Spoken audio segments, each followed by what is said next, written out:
All right, pre-show shenanigans. So this is we've talked about airplanes before on this flight and on Yep. this flight on this Common podcast. common topic. It's been a common topic. We are the podcast of a Virgin Airlines. But yeah, so we've talked about what is good airline conduct. Do you take your shoes off on the plane? Do you recline into the person's like seat behind you? Do you I've seen videos of girls sticking their hair over the TV on Delta Yeah, United flights. That's real quick, egregious. can we just start with that? Like, let's just start first from the perspective of the person sitting behind you, and you're putting your hair like over the seat. Over the seat on top of their on TV. on top of the person behind their TV. Let's start there. Is there any type of self-consciousness doing that from that girl? Is any type of it doesn't have to be female, it could be a guy with long hair. Okay, pretend Shawn Michaels is sitting there. Okay,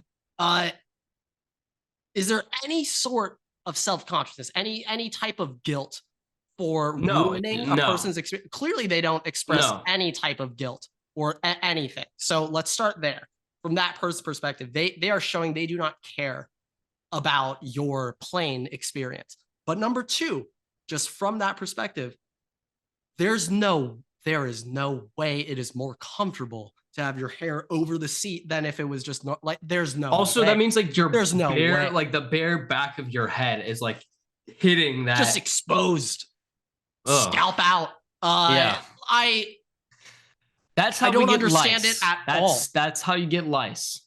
Yeah, I don't understand a benefit. Happens. Like, even just from a respect perspective, like you're showing zero respect. Yeah, I've seen videos of that happen, and they like put gum in the person's hair and stuff. Like, that's just karma. Now, all right, we've talked about kids on planes and parents not being able to parent their kids properly. Your goldfish in the aisle and shit. We've gone over but that. I think we have found the worst conduct this an airplane has ever seen. And it also, there's a lot of questions that go with how this even happens. All right.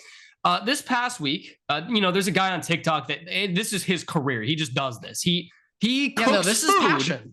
He cooks food in like hotels and hotel bathrooms and that kind of stuff. This guy cooked shrimp and mashed potatoes on an airplane 10,000 feet in the air in the airplane bathroom. Garlic shrimp. Garlic shrimp. Key term and is mashed garlic. potatoes. Okay. Let's start off,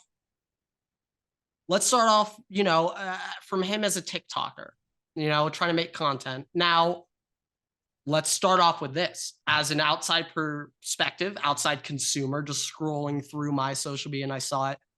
Yes, I did watch the entire video. Yes, I was engaged. I was immediately hooked. He saw the kid who cooks food in his dorm room, and it's like, how can I one-up this? Yeah, crockpot guy.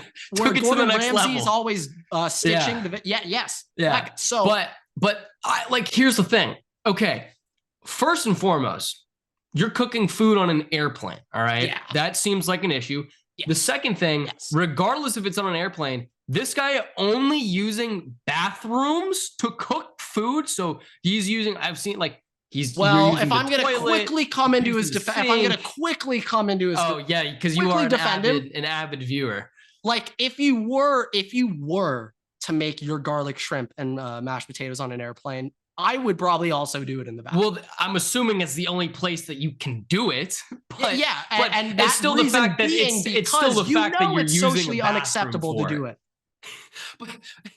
That's the whole key point. Here are a couple things. Here are a couple things.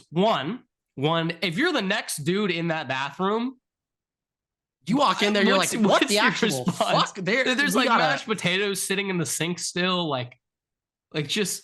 Yeah, I mean, he did not confirm if he properly cleaned up. It did not look like he cleaned it. Space afterwards. The other question is, if you're on an airplane and this starts happening, are you there's like just shrimp cooking? Like, do you smell that happening?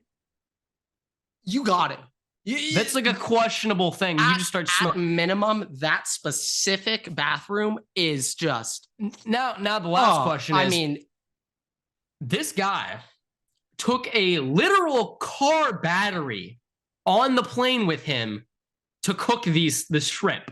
Yeah, he took a car battery, put a car charger, and like exposed like I don't know, it looks like a heating curl, like some heating device, like the inside of a light bulb. Put it inside the water to cook the shrimp. Something about this tells me that those things shouldn't be legal to bring on an airplane. Yeah, I don't know what TSA just did not do their job. Bringing a car battery, like, to me, like this seems like things that can be used for bad reasons. Yeah, I feel. Hey, I mean, I don't know exactly. I'm no expert on like air pressure and batteries and air pressure and stuff. But I don't think that's the concern. I think the concern is you're getting a full-size car battery onto an airplane and able to bring other cables and stuff that look like they can be used for nefarious I was just actions. thinking of like if that shit was like in the cabin, would it explode or some shit? Like there's a problem there. Pressure is not the issue here. The literal use of the battery is said issue. Yeah, well, yeah. Just why would you need a car? What? Why? Do you think the TSA? Do you what? So let's think. We know why he wanted to make his fucking shrimp, but let's think hypothetically here. Let's say TSA let him take it through, but they open his backpack, right, with it in there.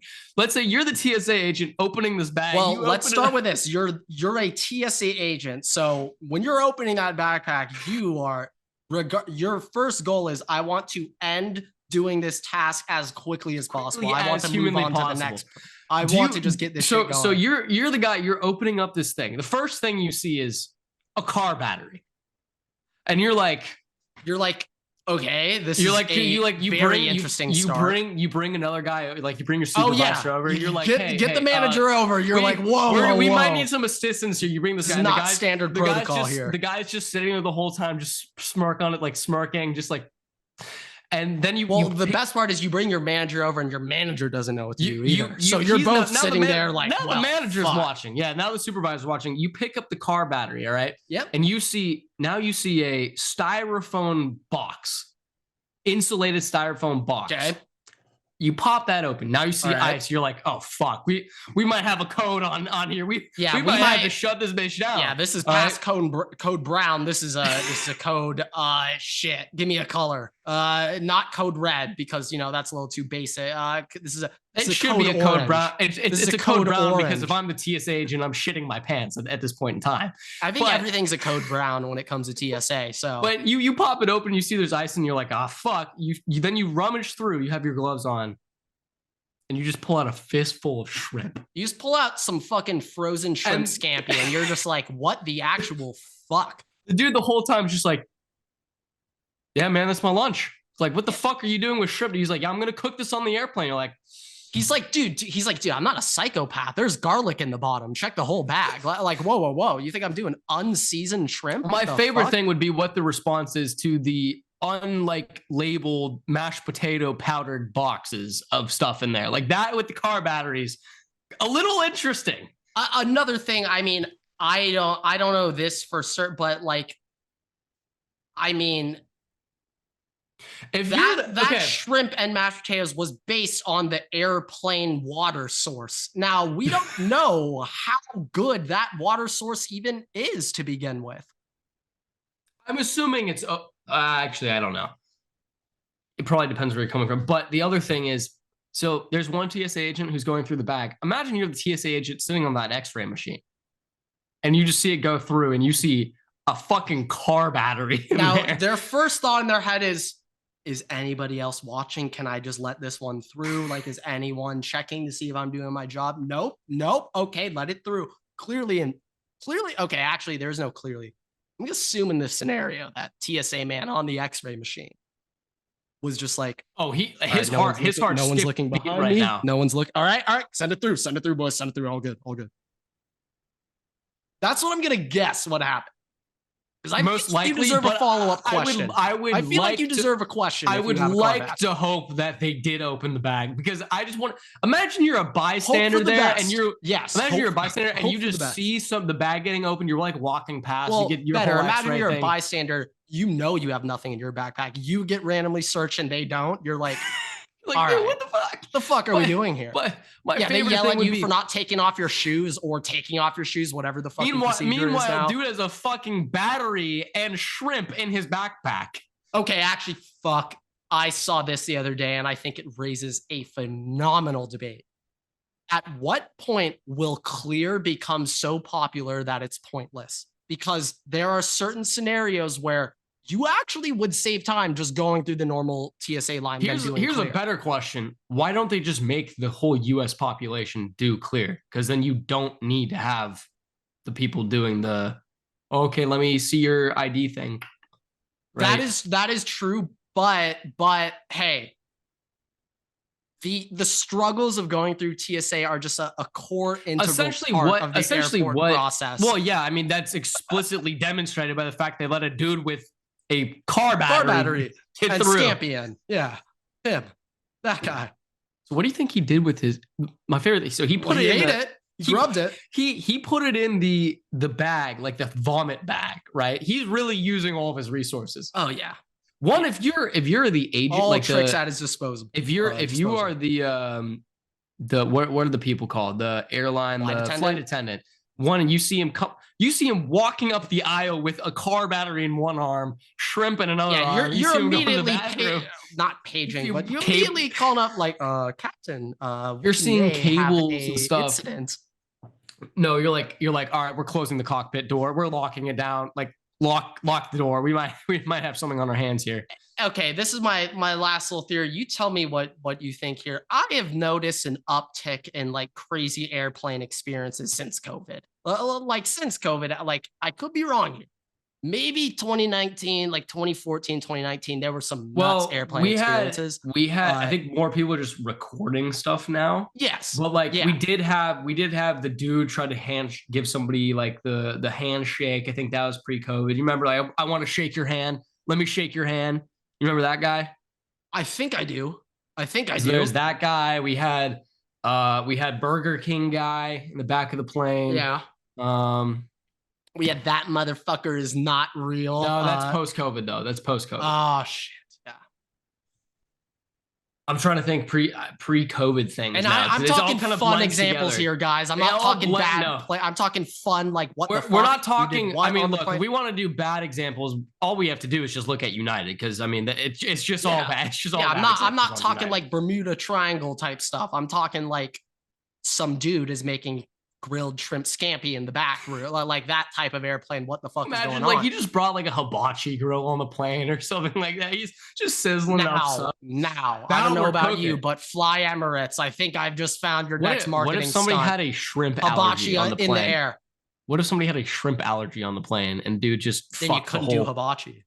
No, but like this, let's just say this dude, like you have a shrimp allergy, no idea. This guy goes into the bathroom next. You just gone. No, I mean that's bad. Yeah, and when you're in the air, I mean, shit. In a cabin where air is just constantly being cycled through. To be honest, like the fact that like there probably should be some restriction on just like eating a PB&J on a plane. There should be. No, they do make announcements being like, "Hey, we have a peanut allergy on the flight." Typically, there should just be restrictions about guys cooking. That should be banned. I don't think the airlines to turn on an electrical product to produce heat. I don't think airlines thought that anybody would be dumb enough to even do that. I don't think that there's rules for it to begin with. Yeah, it's like, sure, there's no law in place for it because it's so ridiculous and absurd. No one ever thought they'd need to make a rule saying you can't do that. We thought that was just a fucking given. Don't make shrimp scampi on the plane. Like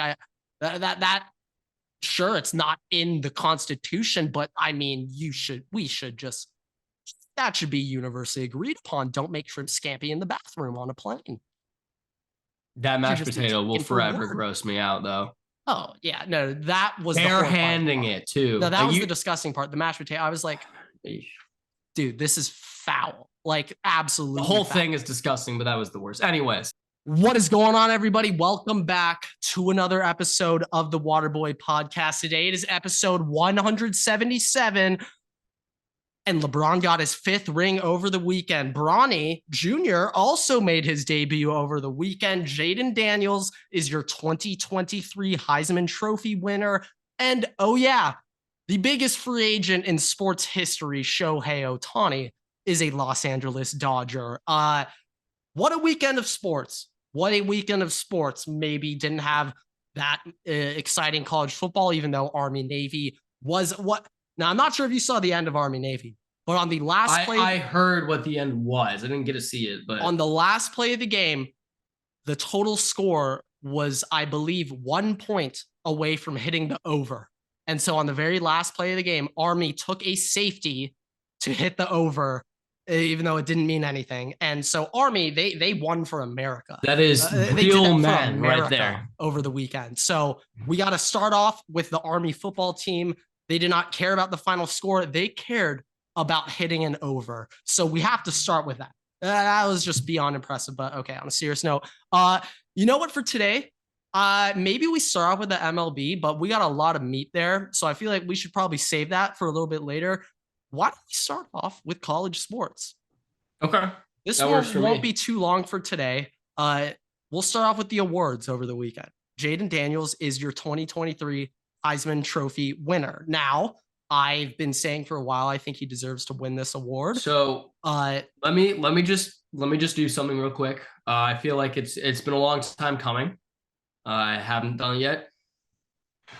Jaden Daniels, this is my official apology to you. Oh, this is big. I shit on you for half the season. I said that you weren't a good quarterback. I said that you don't belong. You won't be good in the NFL.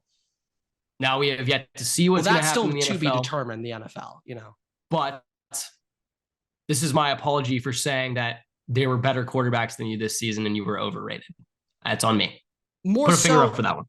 In my opinion, my larger issue with the Heisman in general was the voting process and seeing how that exactly quite broke down. And this is how I think. There are a couple of Now, they listed the full results of the top 10 and how many first, second, third place votes everyone got. I have some questions.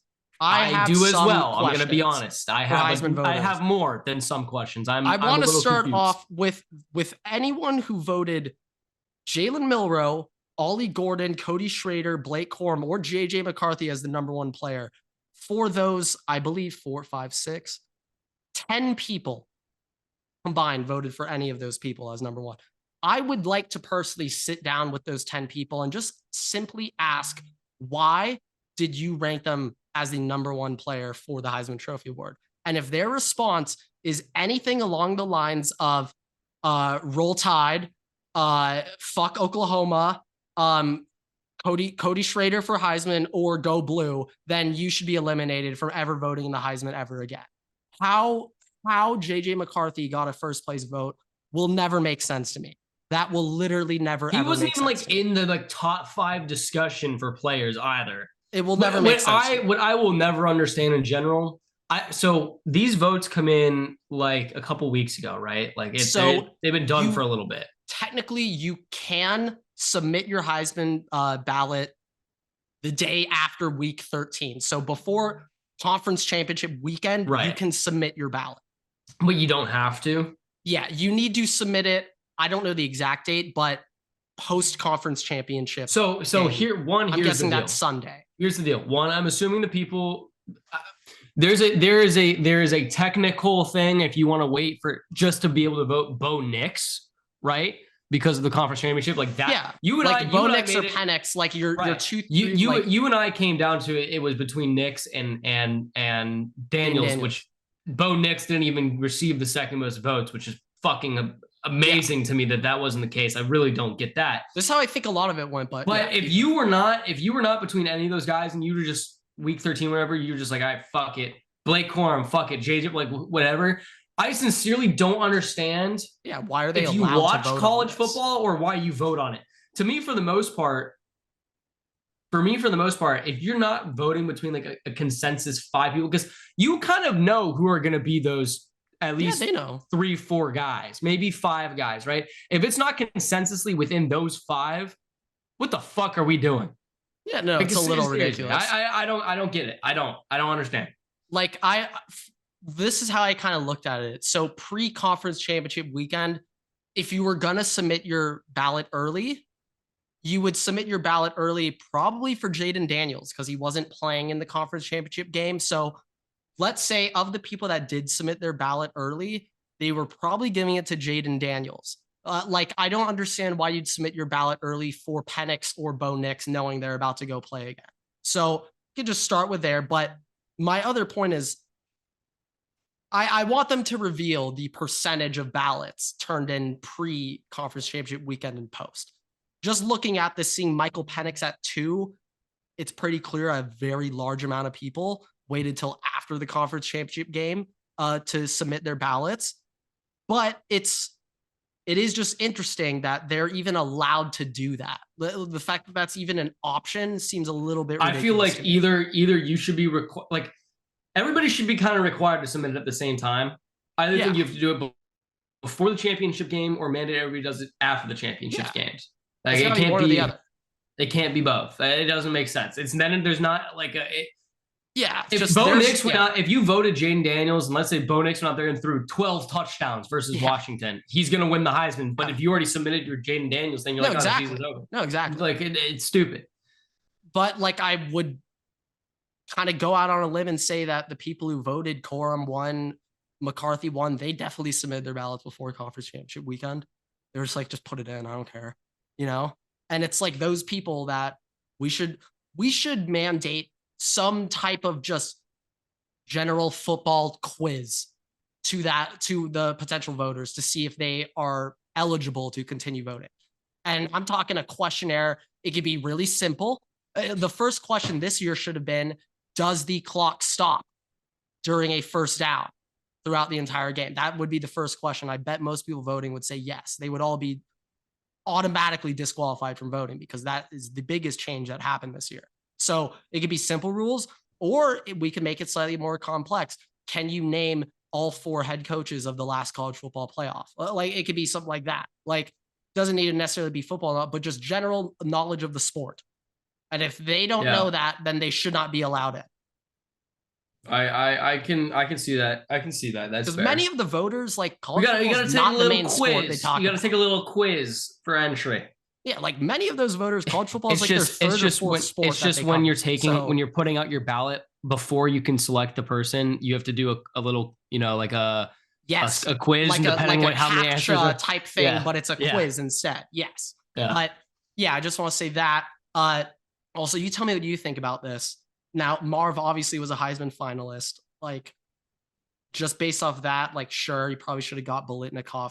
You know what? I'll come out and say, if Biletnikoff, that's an award where I would say that is purely just looking at stats. Like, I did not expect Marv to win that. Won the Bilet. Yeah, I mean, I expected Malik Neighbors to win it, but like, it's just when you're that statistically close with like however many less receptions and less time played. Like, my only like comeback to that is a couple years ago when Grant Delpit won the Jim Thorpe Award. It was like, how the fuck did he win that? Like, yeah, all I'm saying is my guy Sincere got robbed. That's all I'm saying. Yeah, bro, for Remington Award. Yeah, people like they're robberies all the time, and it's unfortunately the lesson we've learned is that most people voting for these awards don't watch college football. And so, yeah, the name is going to carry the value. That's kind of the big takeaway. But okay, moving on. Some quick other college football news. Kyle McCord and Julian Fleming rumored to stay in the Big Ten going to Nebraska. I think that would be a great pickup for Mr. Ruley and the Cornhuskers. So I'm fully on board with that. Next thing, though, the major development. Ohio State is kind of rumored to not be interested in Cam Ward at all anymore. Now, I don't know this for certain. So is it Cam Ward is not interested in them, or they're not interested in Ohio State, which what the actual fuck? That is stupid. Now, I'm hearing that he is linked heavily to FSU in Miami. Everett was informing me a crystal ball rolled in for him on 3. I still feel like Florida State might be the top suitor there, but yeah, there is also competition for Miami right now. Yeah, I mean, Miami, they got some moving parts too of what's going on there. I would say for Cam Ward, I would expect him to go to FSU now, but if we don't get Ohio State's not going to get Cam Ward, and assuming that happens, and assuming we don't get Dante Moore, Shit, I think I want my Honda back, Everett. I think I might want my Honda back. Yeah, unfortunately, the Honda is. Yeah, no, the Honda has left a lot. Yeah, it got repoed. Yeah, I mean the Honda is gone, but I think I want my Honda back. I might want my Honda back. Might want my Accord back. So Cam Ward's not going to be the Ohio State starting quarterback. If it's, I'd take a Honda Accord right now over my car, but that's a story for another day. Yeah, we'll get into your car next episode. But yeah, that was the college football update. Bo Allen has officially committed back to Kentucky, just in. So another quarterback off the board. Okay, there we go. But this next list gonna be a fun one. This one's gonna be a fun list that my God, I was shocked to see how well this list did last year, but we're back. We are also getting close to please God, don't draft them. We are dangerously close to very close to that. Yeah. Unfortunately, that's like in the coming weeks, actually. Yeah, no, that one's gonna be coming up pretty soon. But okay, college basketball time, folks. Welcome back to another edition of our favorite list of the year, the annual "How Are You Still in College Basketball Team." So we're gonna be going over, starting off with legitimate, like, how are you still in college players. We're about to go through a list of 6, 7, 8 years, guys who are 25 and older. We're about to start off with them, but not everybody knows these guys I'm about to mention. I can't even act like I knew every single player I'm about to list. So we're going to end it off with some more regular, well-known, common guys that you would know if you just tune in for March Madness. But I just want to say, this is kind of the last year we're going to really see the COVID super seniors really have an impact. Next year's when... Yeah, it's kind of upsetting. I'm not going to lie. Like I honestly think it's so... just funny, really, just seeing how old some of these guys are. For reference, we're seniors. We're about to finish our 4th year in college. There's going to be true seniors. There's going to be a good amount of people I list on here that should have graduated when my older brother graduated from college in 2020. There's a healthy amount of people on this list that should have graduated when we entered into when we graduated high school. Actually, that's how old wild. They are. So, all right, going to start off with the actual oldies, and then we're going to get into the comment, folks. But starting off strong with Alexis Yetna out of Fairfield, 26-year-old. He is entering year 8 of his college basketball career. Moving on, Spencer Johnson, BYU, 26-year-old, entering year 7. Next, Seth Towns, former Harvard Ivy League Player of the Year, former Ohio State Buckeye, now at Howard. He is entering his 8th year in college basketball, and he is 26. We also have Osborne Shema out of Iona, entering his 6th year in college basketball. He is 25 years old. We also have Anan Moody out of Montana. He is entering his 7th year. He is 25 years old. We have Juan Munoz out of Hawaii. He is entering year 8. He is 25. We have Cam Martin out of Boise State going into year 7. He is 25. And finally, we have Parker Fox entering year 7 at Minnesota. I could not confirm his age. He is either 23 or 24 years old. Those are the people we might not know. Now the people everybody knows. Armando Bacot and RJ Davis, they are still playing for North Carolina. They are still here. Boo Buie out of Northwestern. Yes, he is still playing. Keon Brooks out of Washington. You might have remembered him at Kentucky. Nah, still at Washington going into year 5. Boogie Ellis out of USC. Used to play at Memphis. Now he's at USC for my Trojans. He's entering year 5. Hunter Dickinson, the former Michigan guy. Yeah, he's still playing, but this time at Kansas. And Caleb Love, who is also another former North Carolina legend. He is still playing, but now for Arizona. Would have been Michigan, but he didn't get in. Shout out the Michigan admissions team. And finally, we have Max Asmus, the Oral Roberts legend, the 15 seed Oral Roberts team who upset the number 2 Ohio State team years back. He is still playing, but now for Texas. So that is your 2023, 2024. How are you still in college basketball team?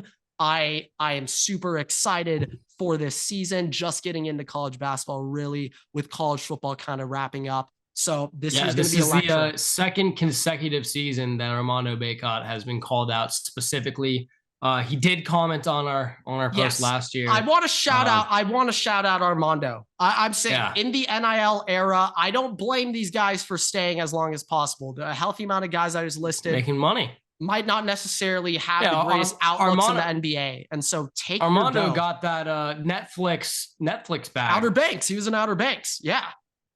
I mean, he's making money moves right now. So I don't mean this disrespectfully. I mean more so just, hey, if you're just getting into college basketball right now, you've been focusing on NFL, college football, just a reminder, we still got some classic guys that you remember from past March Madnesses. They're still playing. And then lastly, Bronny made his debut, but USC lost to Long Beach State. So yeah, those guys really wanted to show off for LeBron.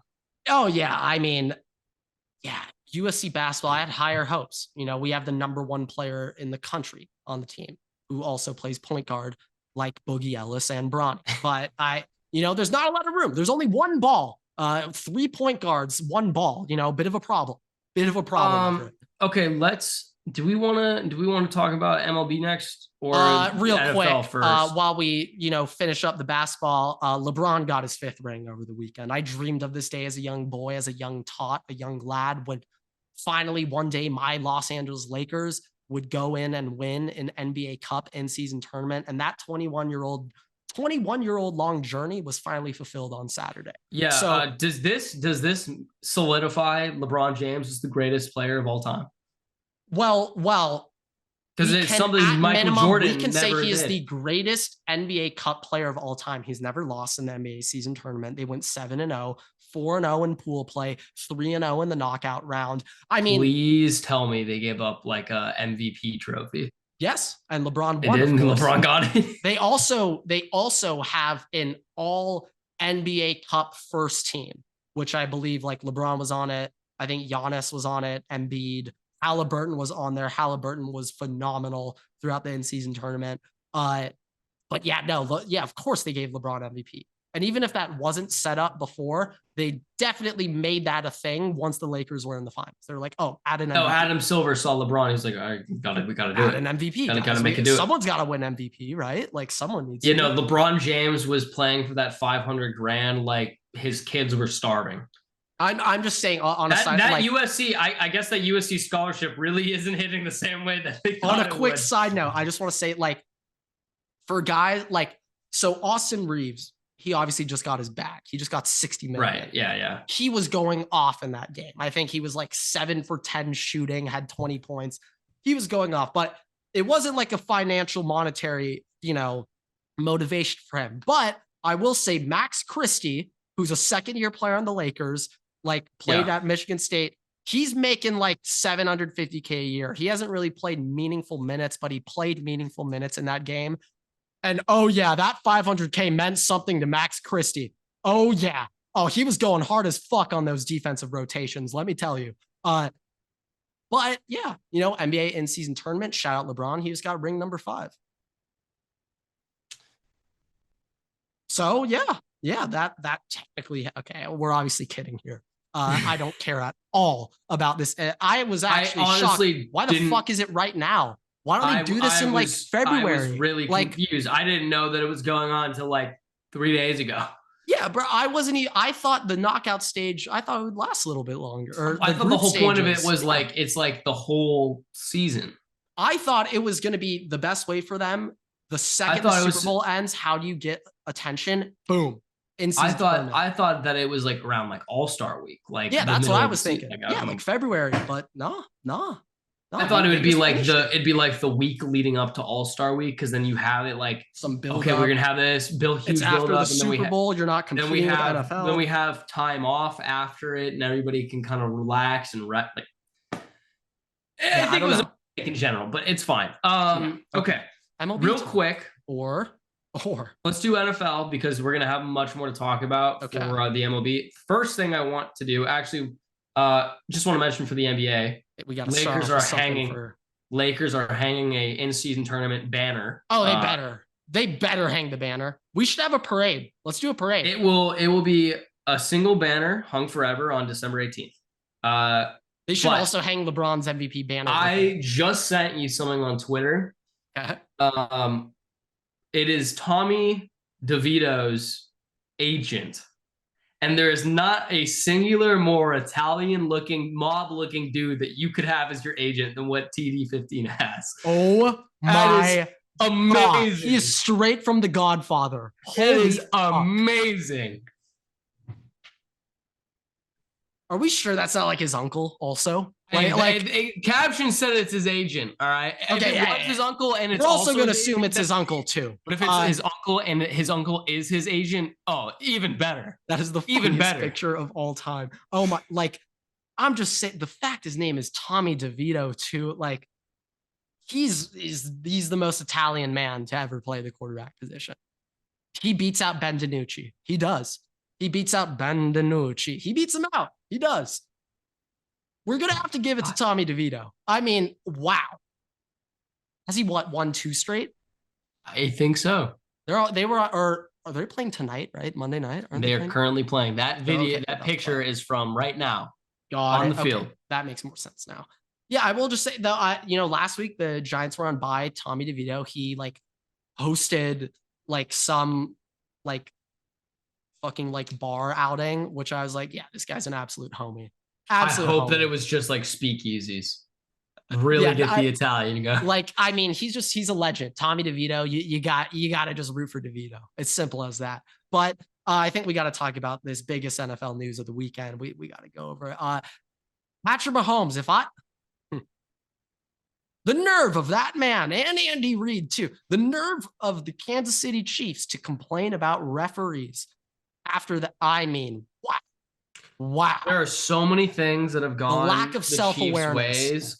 And on top of that, for you and I have both experienced it when we played the Chiefs this season. But for me personally, having the refs tell their corner to put his helmet back on so that they didn't have to flag them, and then them bitching about not being told about things right away. When also keep in mind, I think it was last year, Terry McLaurin lined up offsides, asked the ref if he was onside. The ref said yes, and then still flagged him.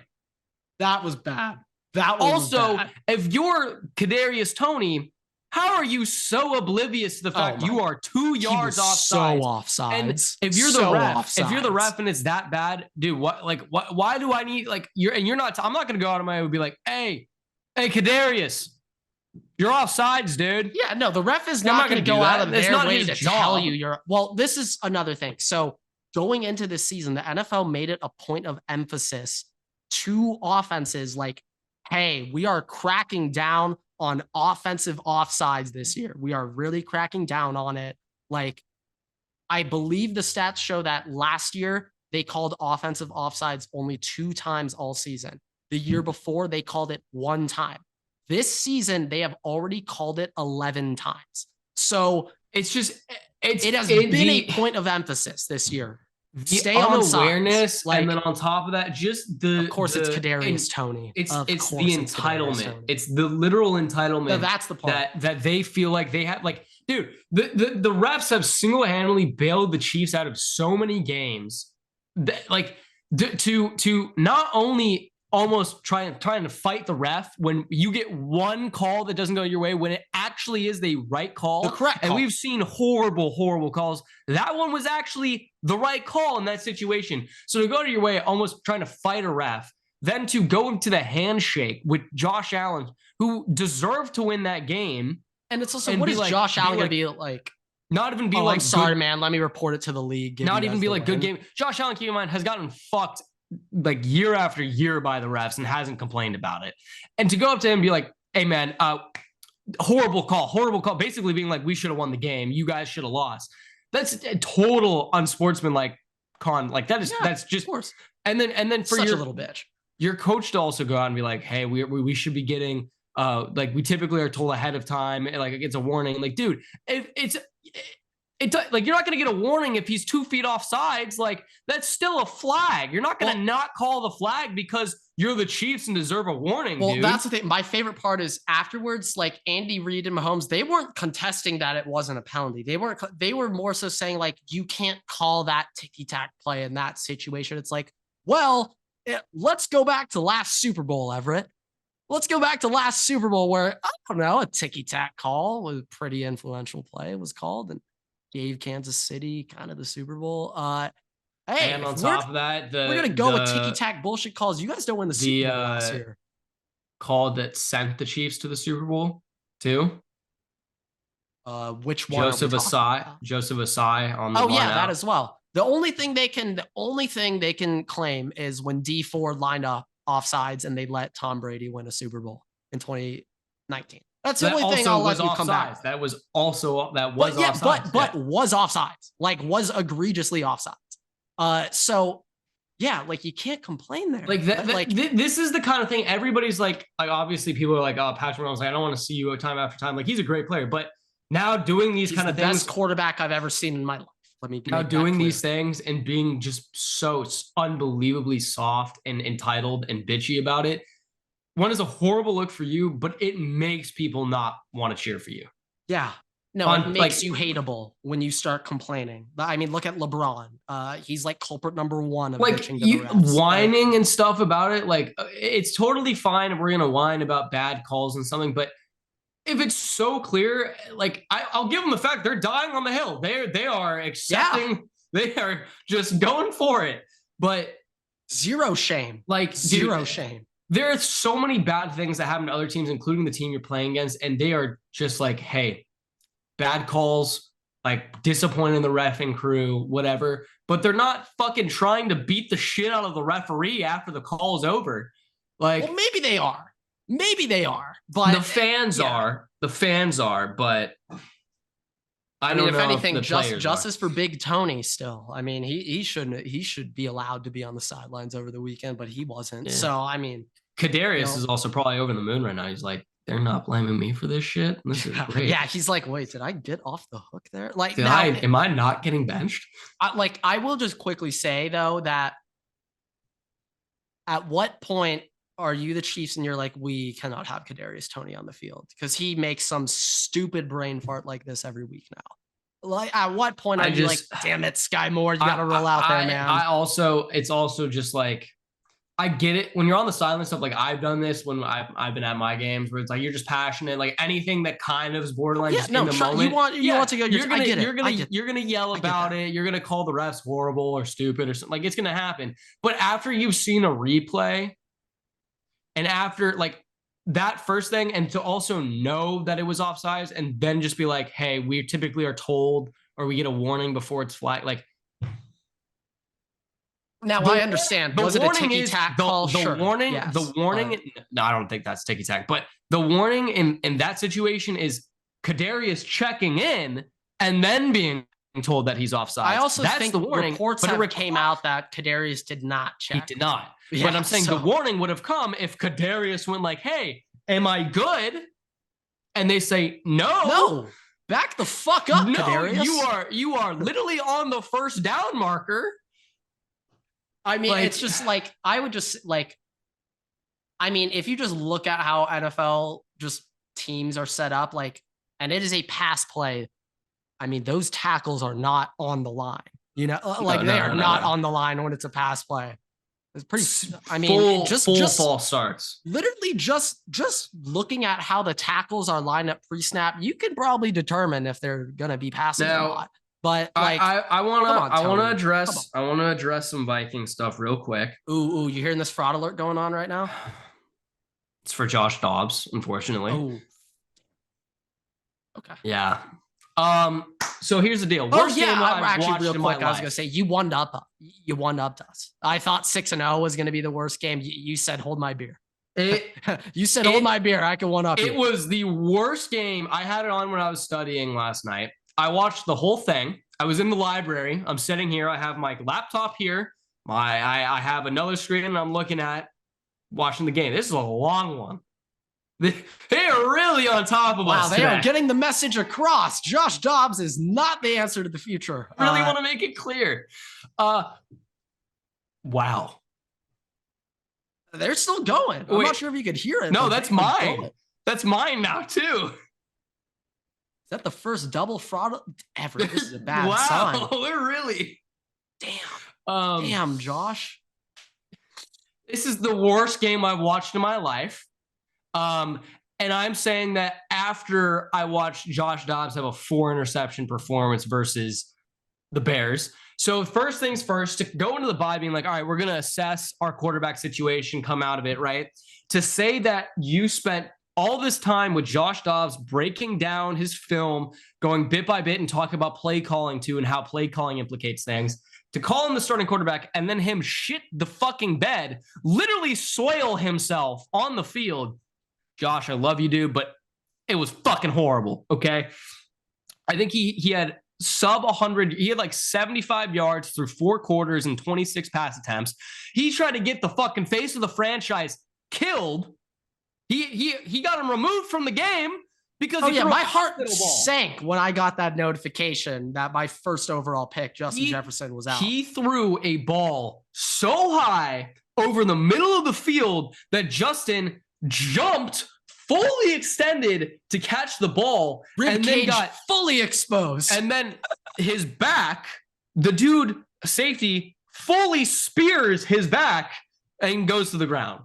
Like, if Justin does not play for I think he's going to play next week, but if he had broken ribs or some shit out for the season, I think Josh Dobbs would be executed. He was going to Guantanamo. Yeah. Guantanamo. So that's the first thing. Multiple injuries also. Defense played fucking incredible. Ivan Pace was rookie of the year. All right. 13 tackles. The secondary? They were good too. They were doing well. Harrison Smith, 172nd started game as a safety. Now new franchise record. I was about to say, whoa, 170. This number, I don't know where this stat can lead us, but okay. 177. Ivan Pace is now wearing the green dot, though. Undrafted rookie linebacker wearing the green dot. Was it previously Asamoah? It was previously Jordan Hicks. Jordan Hicks is on IR right now.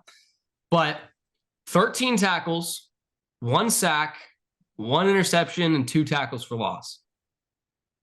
Great stats. Pretty good. Now, Kevin O'Connell, I know that our OC just got a DUI. All right. You need to talk to him. We need to. Wes Phillips or Wade Phillips? Wes Phillips. Doing a keg stand celly after that too. Debatable. But we need to talk to him. But if your play calling is still shit, all right, if it's this shit, where you're an offensive-minded head coach and you are putting up 3 points in the last 2 minutes of the fourth quarter to win 3-0, you need to remove yourself from play calling. It is fucking horrible, all right? Don't consider yourself the quarterback guru if you're trying Josh Dobbs out there after doing all this shit over the bye week and he puts up the worst fucking game I've seen in the last 5 years of fucking watching Vikings football. Sean Mannion played better than him when he had to start versus the Packers. Don't say it. Don't say who I'm thinking of. Don't say it. Don't say it. Don't say Christian Ponder was a better quarterback too. Don't say it. I'm not going to say that. Okay, thank you. But Christian Ponder did have better games than the shit that I just saw. Okay. Zach Wilson had a better week. Okay, all right. Okay, we get the point. But going forward, one, I think you should start Jaren Hall because he was playing well, got concussed, obviously, has been around. I don't know why he's been inactive. It doesn't make sense to me. I know Nick Mullins played well, but I still think you need to see what you're doing with Jaren Hall. The other thing is, one, this goes for Josh Dobbs, but this goes in general, assuming we're going to draft a quarterback that's mobile. Tailor your offense to the quarterback. Do not make the quarterback try and be a pocket passer like you did with Josh Dobbs. Josh Dobbs was doing better when it was off schedule and he was just doing stuff to do it. The moment you switched him and try to make him fit in the offense and the play calling and make him just focus on throwing the ball rather than using his legs is when he started to suck. All right.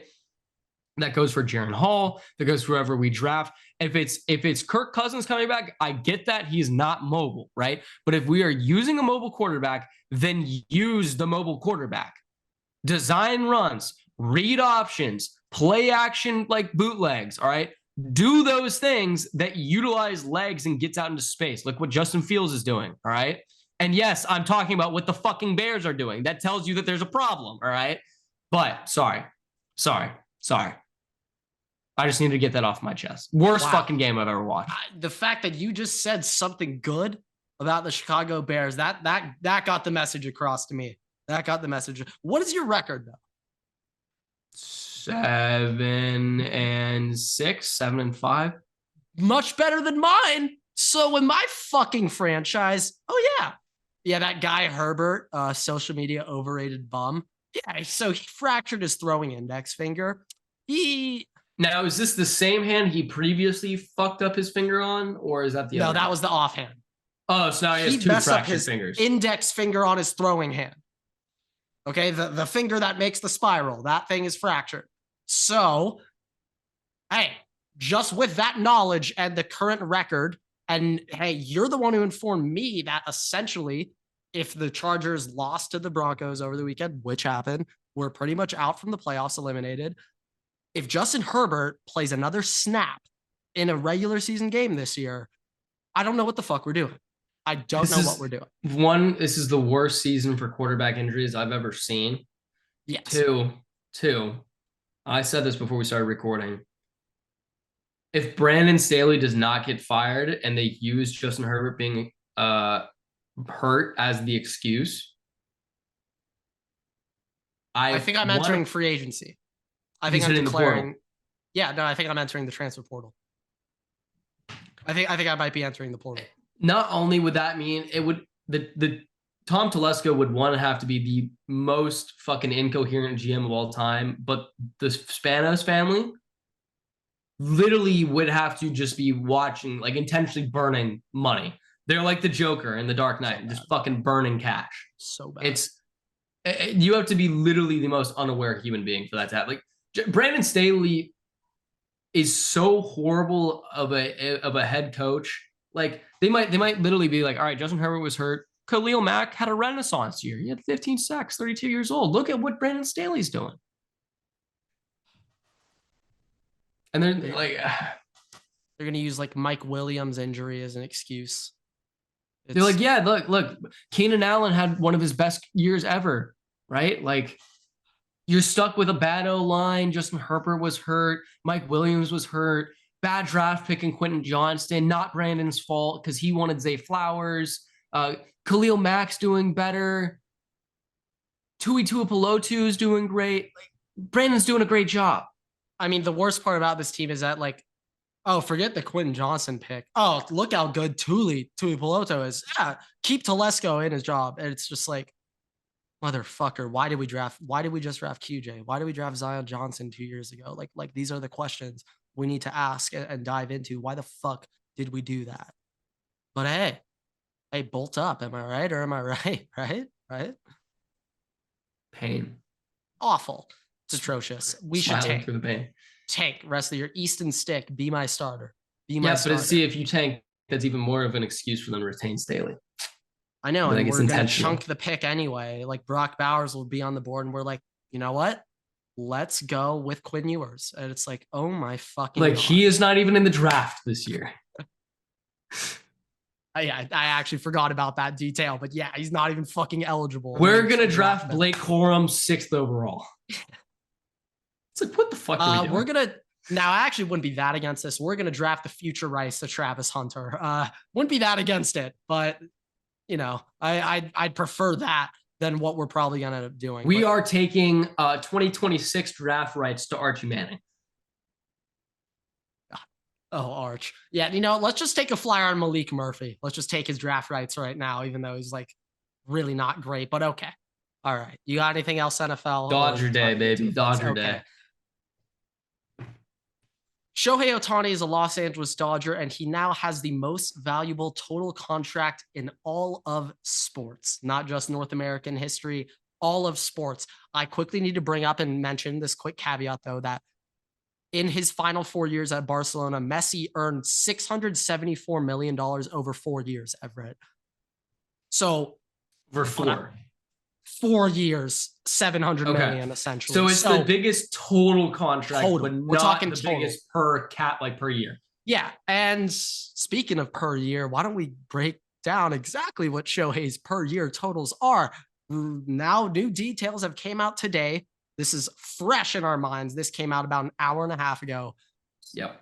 But Shohei Ohtani, of his $70 million annual value of the contract, he will be deferring $68 million per year of his contract, meaning that in theory, Shohei Ohtani has signed a 10-year, $20 million contract with the Los Angeles Dodgers. In theory. Now, just in terms of pure fairness, that would be disgusting, gross, and horrifying. If we could somehow make it set up so only $2 million counts towards the Dodgers salary cap from Shohei, that would be dark wizard magic and would be illegal. So of course that wasn't actually going to happen. Bank fraud. That would have been illegal. But with these numbers coming out, it appears as if Shohei Ohtani will count towards 46. Well, his contract will be worth $46 million in the accounting books towards the luxury tax. As of right now, the Dodgers, with that, I got to cut in. Keep going. This will also mean Dodger dog prices will most likely stay the same. Okay, we're not paying $50 for a Dodger dog For now, 2034. Check back in a couple of years. Check back in. Check back in. I'll have a point after you finish the contract talk. As of right now, in theory, the Dodgers have a total payroll, Everett, of, let me get the exact number real quick. In theory today, the Dodgers' total active payroll with Ohtani will be $119 million, technically. Now, we got to add that 46, make it a little, more fair. With the 46, the Dodgers' total payroll today, 123, is $163 million. Real quick. Meaning we are $70 million under the luxury cap. Mookie also has deferrals. Let me see exactly, but Mookie has deferrals, $8 million a year from 2033 to 37, $10 million a year from 2038 to 39, and $11 million a year between 2040 and 44. So, dark ages might be ahead, but it's all right. You know what? We'll persevere. We always do. So Mookie Betts' day will begin in 2033 when Mookie is 40 years old. So that's when Mookie Betts' day will begin. Shohei Ohtani Day, damn, that's going to be a awful day for the accounting staff for the Dodgers. Wow. I mean, damn, that's just going to hit like a fucking truck every Shohei Ohtani Day. But yeah, in theory right now, Everett, if you assume we re-sign all of our players on ARB, we will have around $30 to $40 million to spend in this current free agent class. So first thing I want to say, this is a message, the whole MLB community and Dodgers community. Peace to the Las Vegas A's. Oh my God. First thing that I need to say, this is a message to everybody. Grant and I are going to be doing our part here. Oh yeah. Grant and I are banning ourselves. I will never ever watch him pitch live in person. Ever. That Shohei Ohtani is pitching. I will never watch him pitch live in person. We've said this before, but if you're new to the podcast or didn't tune into those parts of the episodes, Grant and I, when we go to games together, are undefeated. However, the starting pitcher for the Dodgers and every game that we've gone to played their last game for the Dodgers that day. So far, time will tell with Dustin May, but we did go to the game that he was it his arm where he played half an inning. So, and I mean, he didn't look that bad in that one inning. I'm just gonna get that out there. He did look pretty bad in warm-ups, though. I'm not gonna. Yes. We were watching him. He did have some zins in his back pocket, but Yes, Dustin, we caught you, but we caught him. Holy shit. We're talking about Tommy John here. Holy shit. Well, what exactly were we going over? I mean, we need Walker Buehler to come back. I need him just firing when he comes back. We are not allowed to go to any game that Shohei is pitching in. Ideally, we want to have the Dodgers have capable pitchers, right? We want to have them have a strong bullpen. But ideally, problem last year, but yeah, there's going to be some guy in there that it's going to be hey, if Grant and I show up, it's not going to be the end of the season if he just happens to blow out his UCL and we'll go to a Gonzo start. Oh, he won't be ready to pitch this year, but yeah, we'll find something. Who else would there be? Is there can we have a Gavin Stone? Can he maybe? I like Gavin, so I don't want to do that. But it could be a Gavin's getting traded for assets kind of deal though. It's not always been career-ending injuries with us. There's been a couple different things that have happened. Well, not always career-ending injuries. Career ender, yes. Trevor Bauer, we did see his last ever MLB game. Also, trades. We have seen trades happen. The guy that is true. The guy who then pitched after Dustin May that day also got traded. I think 3 days later. So literally got traded a couple days later. Yes. Yeah. Yeah, no, I mean, things are adding up here. I will just say, though, Shohei, he'll be earning around 46, according to the books, the luxury tax. If you guys 46. Just ever see us showing up to a game that Shohei is pitching, just call security. Call security, pull us out. Remind us who's pitching. We'll be like, great point. Our bad. Let me get the fuck out of here. Our bad. Let me leave. I will just say, though, if we're just breaking down the Dodgers outlook, what I kind of want to do the rest of this free agency, how I kind of want to spend this 30 to 40 million. Let me start off by saying this.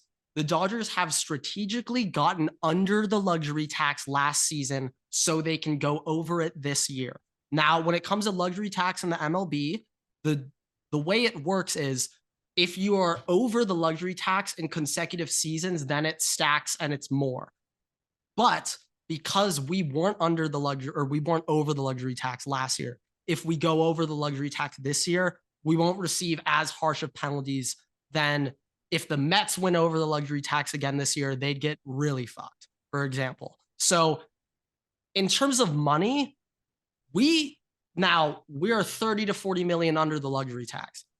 That's not the limit. We could spend 70 this year if we wanted to, yeah, we could. 40 isn't a hard limit. We're trying to be somewhat conscious of being able to spend things. Oh, 100%. Another thing is we got guys coming up about to expire pretty soon here. So, for example, Will Smith is about to expire. After this season, Walker Buehler is a full-on free agent. Dustin May is an ARB 2 right now. Technically, he hits free agency in 2 seasons. These are all big-name guys that we need to re-sign or replace. And so if we're just talking about keeping the core together, let's say we want Will Smith to be the everyday catcher forever. No, we are not going out and making a move right now. But maybe we. But the one thing is we do have Will Smith. The kind of the plan that we had talked about with him was we want him to end up getting paid DH money, and then we'll have other catchers. But right now, we have a DH. We have a DH. We have catchers coming up. So it's a question. I mean, to be fair, Will Smith did technically do better than our stars in the playoffs. So it just was not phenomenal. That second half was just I would say contractually and economically, it's probably better to not pay him that money whenever that comes up because we'll want to spend it on other things. We'll see what the value is. But yeah, as of today, I would not give him what I think his value would be. So yeah. I mean, there are things we got to look into. So, I mean, if we were just really quickly going to take a look at Dodgers payroll multi-year, how it looks in the future for next season, we get 2025. We got Mookie still inked up, Freddie still inked up, Chris Taylor still inked up, Muncy still inked up. That is it. Through 2025. We do not have guys inked up long-term, really. But we do have guys, Freddie. We do have guys on ARB kind of for some years, though. Well, the thing is, those guys, it's we can all keep re-signing them as anyone who's still on ARB, even if we were over the luxury tax right now, we're still re-signing all of them. We're fine. It's when they become free agents and we actually have to pay them fucking real money. That's where it's, oh shit. Now we gotta. So ideally, right now, let's look at 2025, right? Let's look at 25 because Shohei's not pitching next year, right? 2025, season, yeah, no. 2025, ideally, Walker will be 1, Bobby will be 2, Shohei would be 3. I don't know who 4 and 5 would be. So real quick, Walker will be a free agent after this season. Oh, okay. So Walker. So man, we'll see if he comes back and he is in fucking Walker Buehler form. Yeah, I'm giving him 480, 4 years 80. I might give him 100. But he is an answer long term. If he comes back this year, in a way, you almost kind of want to hope he slightly underperforms the value so we can re-sign him on like a 4-year 60. In a way, we want him to be as good as possible. We're trying to fucking win a ring. So I want Walker to be as good as possible. But we all have to still remember Shohei is still coming back from injury. We don't know. Like, are they going to want to hit him out of DH right away? Is it going to be like, are they this season? He is not playing the field. He's DH. But I'm saying, are they going to even let him DH right away, or are they going to wait half the season and then have him hit? Like, because I don't know what he's DHing from day one. But I'm saying no, with a UCL injury and surgery, I don't know what hitting a ball going 100 miles Bryce per hour. Harper did not. He became a DH, but it was after but it was after like half the season. Yes, but Shohei hit last year after his UCL surgery. He didn't have surgery before he hit. He played out the rest of the year, then had surgery. Well, he's going to be fine for this year. Oh, also, one thing that no one really highlighted, but was a big deal, is that a big reason why Shohei wanted to go to LA is because Ella Trosh is the LA team doctor. He's in LA. He's doing Aaron Rodgers. He did he's the guy to go to for sports surgery. And Ohtani, he wants to return to what he was formerly as a pitcher. Like, he wants to go back to that form. And so he wants to be around Neil Elatrosh, the GOAT, as much as possible to rehab his elbow. But, that motherfucker will be in the opening day lineup. And also, Everett, opening day, I'm not sure if you remember this, Dodgers and Padres, our opening series played in Korea. Great for that market. Shohei's playing. I can guarantee that. He will be playing in that game. So, yeah, he's DHing. He's good. I'm thinking of it long-term, though. I'm talking 5 years from now, 6 years from now, when Shohei's kind of even done pitching regardless. Could he go play left? He hasn't fielded in the MLB in like 4 years. It's probably more of like a where can we stick him that doesn't require much effort, which is probably going to be like third. Well, I just don't know if he can just pick up infield like that. But like, it's Shohei Ohtani. Right, our assumption is he can probably pick up whatever. But when it comes to that, like, I know he played right field in Japan. Like, I know he did that. Like, Mookie played second throughout the minor leagues and in college. You know, like, he has some experience doing that. Maybe I'm wrong. You know, I didn't play baseball at a high level, but I feel like third base is a whole different thing than it's a different thing. But what I will say is I feel like that's just one of those positions where I feel like it's probably not that hard to pick up if you're a professional player and you don't have to do as much as you would in right field or left field or something like that. Hey, if Shohei picks up third base, fuck yeah, I'm all for it. I'm just, let's just not assume he can just become the third baseman. The assumption is still probably if he's 35, 36 and playing, he's probably just the DH. He's probably not. He'll probably just be DHing forever, which is fine. It's Shohei Ohtani, folks. Got to make this point a little bit clear. Like, he is the best hitter in baseball right now. So, like, not Juan Soto. No, today, no, it is not Juan Soto. Ted Williams is not the best hitter in baseball today. So we can start off with that. But I want to go after pitching. The big name I really want right now is Snell. And I also want to get Hader. Let's just assemble the Padres. Let's just go take the Padres now. Now, I feel like the Padre pitchers are not big fans of the Dodgers, so that'll be interesting. But Potentially, but I think it's more so they really hate the Padres. Blake Snell did not leave the Padres on good terms. Would have liked to see Sonny Gray. That would have been a fun one. Would have been nice. The way I'm kind of looking at it is Kershaw's going to be gone. Bobby Miller, we know will be there. Walker will be there. So those are two righties right there. I want to get a lefty starter like Snell. And Snell throws, he's a dealing flamethrower lefty too. He's throwing high 90s. So I'd love Snell. Corbin Burns, it appears if the Brewers are taking him off the market. He is not available for trade anymore. Yep. Another thing I want to point out is, hey, if you are looking to trade away one of your, let's say you're the Rays. They've been shopping Glasnow. They've been shopping a Rosarena. Would you even consider trading them to the Dodgers right now and let them? I mean, what are the Dodgers going to give them? If you're the Dodgers, you're going to have to pay with your top prospects. You're going to have to overpay. And that also, I know we want pitchers badly, but if we're talking about long-term plans and we're going to have to sustain this over like 8, 9, 10 years, we're going to need those top players to be able to come in. Dalton Rushing is going to need to pay. Michael Busch might have to come play in. Like, hey, I'm saying this season, Busch, he's going to be 27 years old and he's still a prospect. If we don't trade him, why do we not give him a shot? He's 27. His value is only going to go down. I think he's our second overall prospect right now. I think right now he is number 2 behind Rushing. Yeah. So I'm just saying either play him or trade him, but these guys, especially these younger guys, are key for going forward, especially so that we don't have to pay players. If we look at how the Dodgers were able to maintain their competitiveness from 2016 to this point, it's having guys on pre-arb contracts or on arb contracts, renewable first 3-year deals. Like the fact that Will Smith was making $500K in 2020 when we won the World Series is just robbery. You're making $500K. Like, literally should be illegal how little money he was making.